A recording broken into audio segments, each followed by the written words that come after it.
राम राम।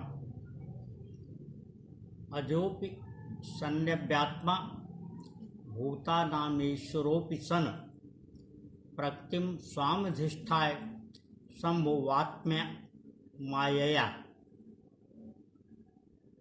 भगवान ने श्रीमद् भगवद गीता में अपने जीवन के अनेक विलक्षण स्वरूप बताए हैं। उन्होंने कहा है कि यद्यपि मैं अविनाशी हूँ और निराकार हूँ, किंतु मैं अनेक अवसरों पर जब आवश्यकता होती है अपने दिव्य रूप में प्रकट होता हूँ और लोक मंगल के लिए सचेष्ट रहता हूँ। हर जन्म में जितनी भी अवस्थाएं उन्होंने प्राप्त की हैं, उनके जितने भी जन्म हुए हैं यानी अवतार हुए हैं, उन सब की कथाएं उन्हें स्मरण होती हैं और उन्हीं की ही नहीं बल्कि अपने जो उनके सृजन हैं उन सब की यानी समस्त संसार की सब बातें उनके स्मरण में होती हैं। उन्हें कोई भी बात भूलती नहीं है।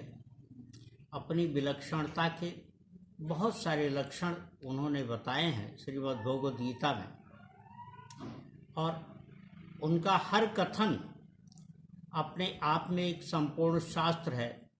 उसकी जितनी भी व्याख्या की जाए, जितनी भी विशद विवेचना की जाए, उतना ही अधिक विस्तार होता चला जाता है।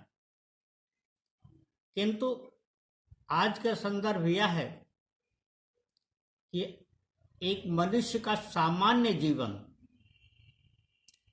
क्या स्वरूप ले और कैसे तथा किस प्रकार से अपने लक्ष्य को प्राप्त हो। साधारण सी बात है, कोई मनुष्य जब उसे अपने गंतव्य का ध्यान होगा तभी सही साधन का इस्तेमाल करेगा और उस तक पहुंच सकेगा। किंतु जिसे अपने गंतव्य यानी डेस्टिनेशन का ही, अपनी मंजिल का ही पता नहीं होगा, वो वहां तक कैसे पहुंच पाएगा। किसी शायर ने कहा है, मंजिल का क्या कसूर, मंजिल तो थी करीब, रहबर के पाँव में जब रवानी ना आ सकी। स्पष्ट है कि मनुष्य को अपने जीवन में ध्येय जो कुछ भी लेकर के चले, गंतव्य का पता अवश्य होना चाहिए कि उसे पहुंचना कहाँ है।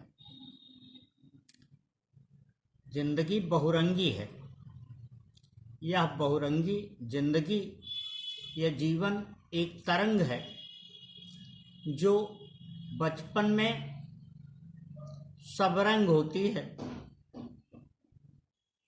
इसमें बहुरंग प्रतीत होते हैं, प्रकट होते हैं। तरुणाई में यह तरंग बन जाती है। युवावस्था में यह उमंग के रूप में प्रकट होती है। प्रौढ़ावस्था में यह चतुरंगी हो जाती है। आगे इसे किसी भी तरह कुरंग से बचाए रखने के लिए हमें हमेशा यत्नशील रहना चाहिए ताकि जीवन का बाकी भाग बदरंग न हो सके। जिंदगी दरअसल सफलता किसी भी व्यक्ति को सीधे नहीं देती। यह संभावनाओं के द्वार तथा अवसर उपलब्ध कराती है। यह हम पर निर्भर करता है कि हम उस द्वार से किस तरह प्रवेश करके उस अवसर को किस तरह प्राप्त कर पाते हैं। अवसर को प्राप्त करने का आशय जिंदगी में सफलता का एक पड़ाव होता है।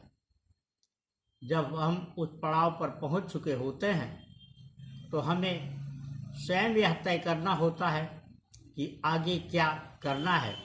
वह पड़ाव एक चौराहे की तरह होता है।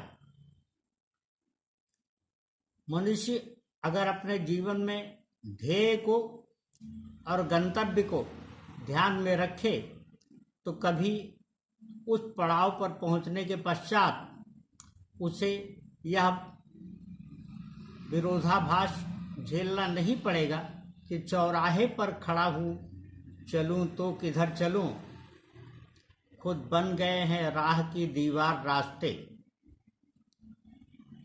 इस शेर के अर्थ को अगर समझने की कोशिश की जाए, इसके मतलब को जानने का यत्न किया जाए, तो साधारण सी बात यह समझ में आती है कि हम किसी भी स्थिति में अपने उद्देश्य के साथ, लक्ष्य यानी एम्स के साथ ऑब्जेक्ट को हमेशा स्मरण रखें।